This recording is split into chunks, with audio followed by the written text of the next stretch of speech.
Alright guys, in this video I'm going to show you how to take a photo like this one and remove the background and put her into a situation like this one and try to make it look normal. Let's go ahead and get started. First thing we need to do obviously is get our photo open, and then we're going to hop on the internet and download a background image.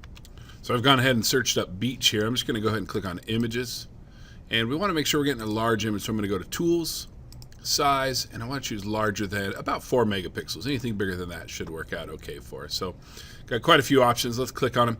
One thing you need to know is if your image stays small like this, it's not going to download for whatever reason. So you want one that fills up the whole screen just like this. And you see quite a few of that one's not going to work. And let's see, let's just go with this first one here. Nope, just kidding, this one. I'm going to right click and do save image as. I'm going to save this in my folder. So I'm in my period 1 my folder and putting it in the cutout background for folder. It's called Beach Calm Cloud, so I'll save that up. Let's go back to Photoshop and do a little file open. And here it is right here. So let's open that up, and there we go. So let's come back to our image, and what we're going to do is we're just going to grab the marquee tool and draw a box around her. Make sure you leave some space. Don't cut off her arm or anything like that. That's not going to work. So just move that over, and now I want to move her over into the beach, so I'll grab my move tool. I'm just going to click and drag this over. Hold it there for a second, come down here and drop it into place. I'll do a little Control T, zoom out so I can see all 4 corners, and hold down Shift and drag her until she fits in there. You want to leave this image as big as possible, even if eventually you're planning on shrinking this way down like this. You want to start with it big. It's a lot easier to cut out the background the bigger the image is. So I'm going to put it just about like that when we're ready to get started. So I'm going to start by grabbing my quick selection tool, which is the 4th tool down on the toolbar. The keyboard shortcut is W. And if you did a good job taking your photo and you're on the correct layer, which I am, this is layer 1. That's the layer with my model on it. I'm just going to come up here and press Select Subject. And Photoshop will think for a little bit, and then it will load up a selection. And let's just zoom in and take a look and see how it looks. It did a pretty solid job. It missed some hairs up there and a little bit here. We're not going to worry about that right now. I'm just holding down the space bar and kind of panning around here. And I see one little spot that it missed, so I'll stay on my quick selection tool, making sure my circle never touches the background. I'll just do one little click right there. And I think for the most part, that's a pretty tight selection. So let's now go ahead and just press the Select and Mask button to go into our Select and Mask dialog box. That brings up this window here, and the first thing you want to do is come over here and change your views to be on layers, or press the keyboard shortcut of Y. This is just going to show us what it's going to look like once it gets on the layer. And we have a couple of things we can do to kind of clean this up a little bit. We've got our quick selection tool and our brush tool. The quick selection tool works just like the normal quick selection tool. You could add to your selection by clicking and dragging, and you can subtract from your selection by holding down Alt and clicking and dragging. So if you had parts of the selection that you wanted to remove, you would use that. We're obviously not going to do that. The one I'm going to use to fix this little spot right here, though, is not the quick selection tool. That's just too small for the quick selection tool. I'm actually going to use the brush tool. And this works just like your layer masking. If you don't hold anything down, that's like painting with white. You can see that plus sign in the middle. That adds to the selection. But if I hold down Alt, that's like painting with black, and painting with black and layer masking makes things disappear. And I want to make this white in here disappear. So I'm going to come in here and do that, and then I'm going to add that back in just a little bit to make it look a little more natural. And there we go. I feel pretty good about that. Again, I'm not worried about the hair. We're going to fix that later on, so I'm mostly just looking around on her shoulders and the side of her coat and stuff like that. And everything is looking pretty darn good. At this point, I want to find a part of the image that still has a little bit of white fringe, like this right here.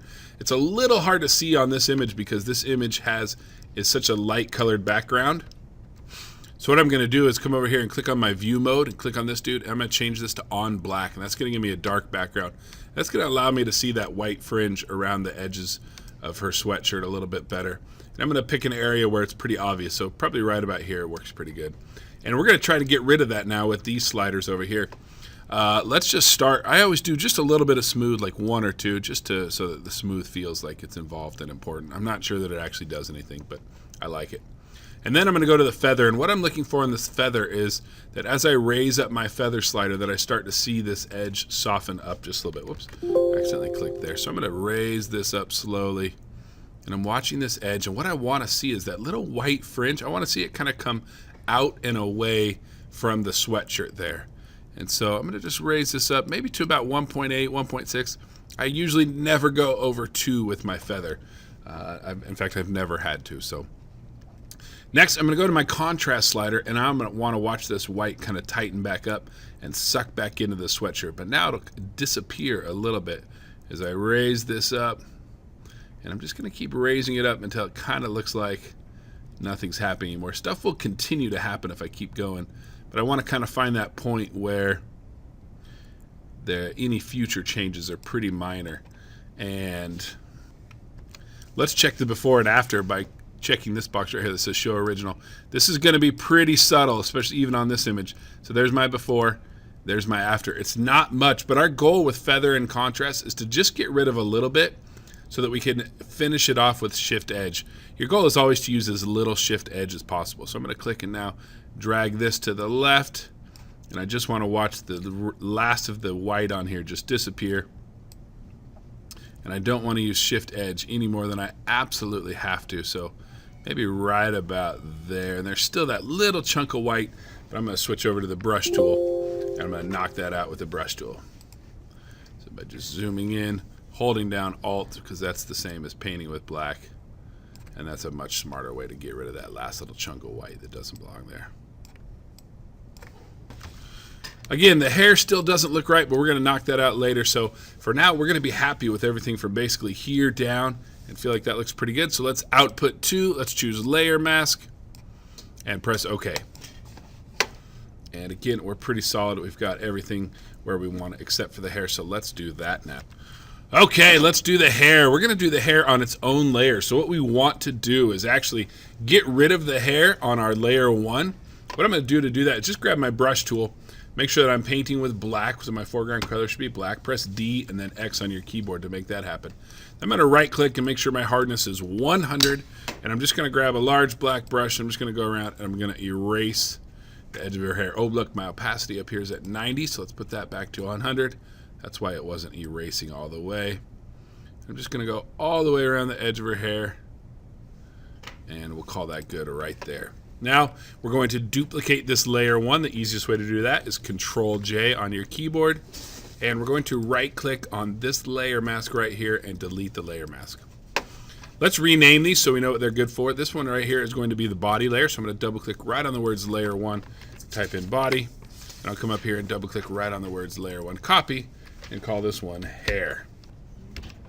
So what we're going to do is go back, use our quick selection tool. We're going to make a quick selection on our hair layer of her hair. So I'm going to just start right here and click and drag.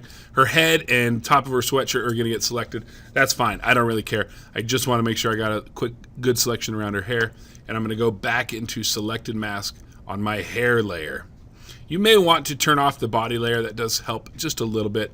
Not a huge deal. So turn that one off and go in and choose selected mask. And we're back in here. What we're going to do this time in selected mask is we're going to tell Photoshop to really take a good look at this hair and see if you can't do a better job selecting it. We do that with the Refine Edge brush tool. That's this dude right here. Its keyboard shortcut is R. And I'm going to use a brush about, I don't know, about that big. That's a size 70 brush for me. You'll have to decide.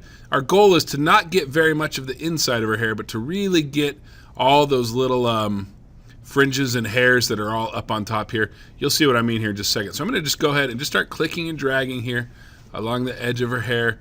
You'll notice my brush is mostly focused on the outside of her hair rather than on the inside. And by that I mean the majority of the brush is outside of her hair, but some of it is still on the inside. I'm just going to go all the way around, really get that hair. And I'm going to check this box right here that says Show Edge, and that's going to show me what I've selected with my Refine Edge brush tool.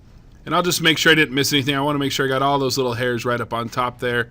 And you'll notice I didn't get very much of the inside of her hair. That was on purpose. That was intentional.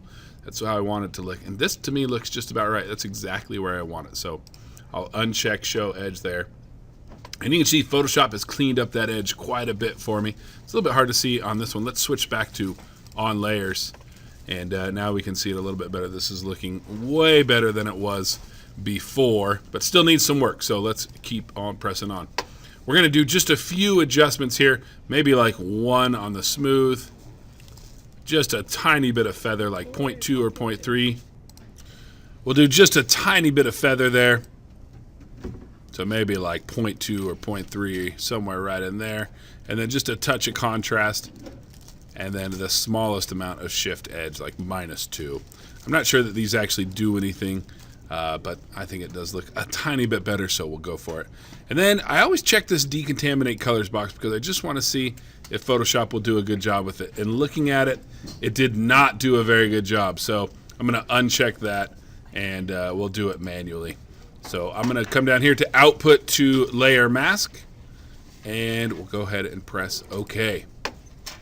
All right, we're really close. Whoa, there's a floating head there. Let's turn this body layer back on. And you can see we're getting pretty darn close here. We need to just clean up that little white fringe around the edge of her hair real quick. It's a little bit harder to see because it's such a light colored background, but it's there. You'll just have to trust me. So let's fix that real quick. I'm going to do that by making sure my hair layer is selected and adding a new layer. So click on this new layer button. And we want to turn this layer into a clipping mask. So I'll right click on layer 1. I'm going to choose Create Clipping Mask. Then I'm going to come over and grab my brush tool. And this time I want my hardness to be set all the way down to 0. So I'll set the hardness down to 0. And that's about the right size brush. You want a pretty big brush here. And what we're going to do is just paint in the fringes of her hair. But we want to make sure we're using the same color that's already there. So to do that, what you do is you press and hold the Alt key. And you can see my cursor turns into that little eyedropper. And I'm going to sample a color from her hair here that I feel like I should use to paint in this white fringe right here. So maybe something right about there. I always try to choose a little bit darker color when I can. So maybe right in there. I'll just click in that. You can see that changed my foreground color to that color. And now I'm going to keep my brush right on the outside of the hair. So I'll just do a little click and drag, and you notice I'm making sure that very little of the brush ever touches the hair. Because if you come in too much, now we start painting, and that doesn't look right either. So you're going to want to sample frequently. So I'm going to sample again right here to do this section. And again, just keep my brush right on the outskirts of the hair there. And I'm just going to keep coming along. New sample point. And just get that edge right there. Come up here. New sample point. Maybe a little darker. And look at those little fringy hairs that are now showing up right there on the top. That looks really good. That's the sign that we're doing a good job. And I'm just going to keep going around her hair, constantly getting new sample points. If you do a section of hair and it just doesn't look right, maybe you didn't sample the right color, maybe you got the brush too close, so just Control-Alt-Z and try again. But that looks pretty dang good to me, especially up here on top where all those little frizzy hairs are now there that were not there before. That looks quite a bit better. Look at my before and my after. You can see that really fixed that up, made it look real good. All right, at this point, for the most part, we are done. We're just going to do a few things to really make it look a little bit better. So what I want to do is change the color and the contrast of my subject here so that it matches the background a little bit more. So I've got 3 layers here that if I make any changes, I need to make to all 3 of them. Let's make that real easy by putting them into a group. What I'm going to do is I'm going to click on my top layer and hold down Shift and click on the body layer. And you can see that selected all 3 of my layers. Then I'm going to press Control-G to put them into a group. And now what I want to do is add some levels and some saturation and some color balance to these 3 layers that are inside this group.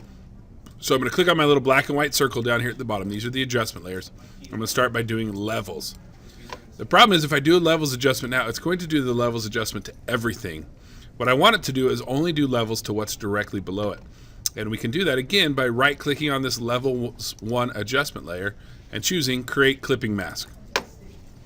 And now what I adjust will only adjust what's inside of this folder, and that's what is our subject. So I'm going to bump up the contrast a little bit to kind of match the background here, because this is a little bit more contrasty image, and maybe lighten it up just a touch more. Okay, and now I'm going to do some color balance. Color balance adjustment layer. Again, on this one I also have to right click and choose Create Clipping Mask. And I want to add maybe a little yellow to kind of warm it up. Maybe some red. Just maybe give it a little bit warmer feeling. I think I did a little too much yellow, so I'm going to bring that back down a little bit.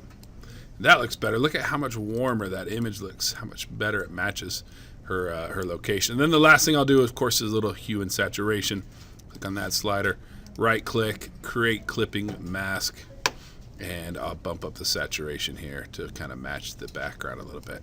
And At this point, if you need to move your subject around or your model around, the easiest way to do that is just come down here and click on the group that you just made. Remember, all my layers are still inside there, but they're kind of all linked together, but they're all different. So if I'm going to move them, I want to move them all together. So I'll just click on the group and then press Control-T to bring up my free transform box. And that allows me to move it around. Or at this point, if I wanted to do some resizing, I could do that. Maybe pop it right down here in the corner. And we're good to go. Of course, as always, I'll do a little file save and save this as a PSD so that I can save all my work and my layers. And once that's done saving, I'll do a little file save as, and so that I can turn it in, I'll save as a JPEG and also just give it the same name. And that's it. We're done. We did it.